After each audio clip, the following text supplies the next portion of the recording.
Hey, what's up everybody? Fred McKinnon here with E-BusinessOnline, and today in this video, I want to talk about your money and how you can light it on fire and watch it burn. I'm a cheap guy. I'm only burning a $1 bill, right? But there's an easy way to see this happen to your money during Amazon's Prime Day event coming up in a couple of weeks, July 16th and 17th. So hopefully that got your attention, right? Nobody wants to burn up their money, but if Amazon has their way, you're gonna burn some money during Prime Day. What do we all wanna do on Prime Day? We wanna make some money, right? We wanna make a lot of money during the Amazon Prime Day event. Again, that is July 16th and 17th, and it's right around the corner. But I wanna talk about one of the surefire ways that you can totally burn it up, okay? But first, I want to back up really quick and tell you again, just a quick introduction. My name's Fred McKinnon. I own E-BusinessOnline. We're a full service e-commerce agency helping brand owners, product owners like you to scale your e-commerce business online on Amazon and other third-party marketplaces. Also do one-on-one consulting, answer questions to help you do better. I've been at this for over 20 years, managed over $100 million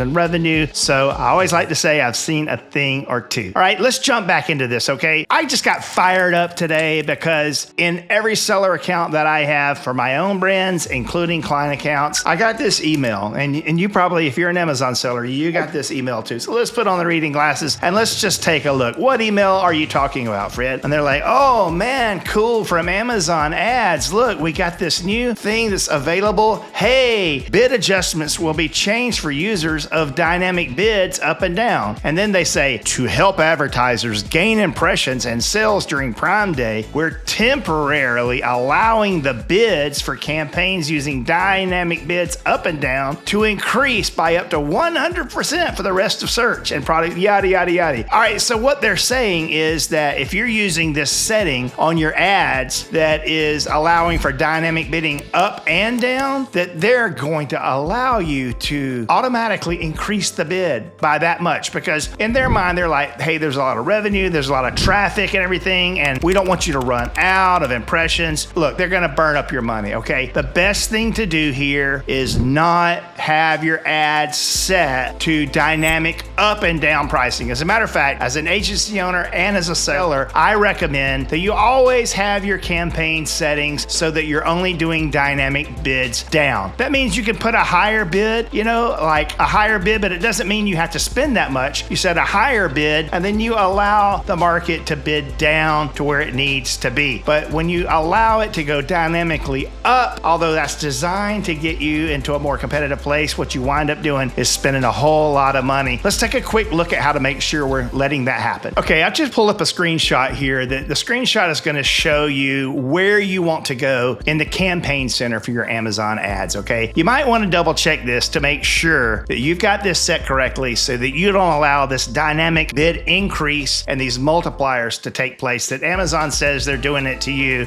as a favor. We're doing this as a favor to you, right? It's gonna burn up your money just like I did a while ago. You wanna come into your campaign settings, right? So you come in here and then you come over to campaign settings. And this is at the campaign level, not the ad group level or the actual advertisement level, but at the campaign level, click on campaign settings. And then when you get down in here, there's pricing strategies. And what I like to choose is dynamic bids down only, all right? So in a case like that, what I do not want to do, I do not want to come in here and let it bid up, all right? So campaign settings here and dynamic bids there. That's what you want. You don't want to black it out like that. You don't want to white it out like that. You just want to go here and here. That's the two places that you want to go to be able to make this happen, okay? So look, you want to do this as soon as possible before Prime Day to make sure you're not blowing up money, all right? That's my strategy. Doesn't necessarily line up with everyone else's. Maybe it doesn't line up with yours, but when you see this email from Amazon and they're bragging about how they're gonna allow your dynamic up bids to have these multipliers on them, you're gonna wake up and everything that you thought you were gonna make in money during Prime Day, you spent back in ads. I did that a few years ago. I had the most disappointing Prime Day. We had record revenue, but I got really aggressive with my PPC ads and I spent all the money on PPC. It didn't pay off, and the halo effect was not good. So learn from my mistake. Don't be tricked into this, letting them burn up your money. Hey, I always like to end my videos by asking you to subscribe. It really helps if you'll subscribe to our channel. So hit that subscribe button and then hit the bell icon that lets you get notified of new videos. Like this video, comment, let us know what's going on and how we can help you. Thanks again for watching.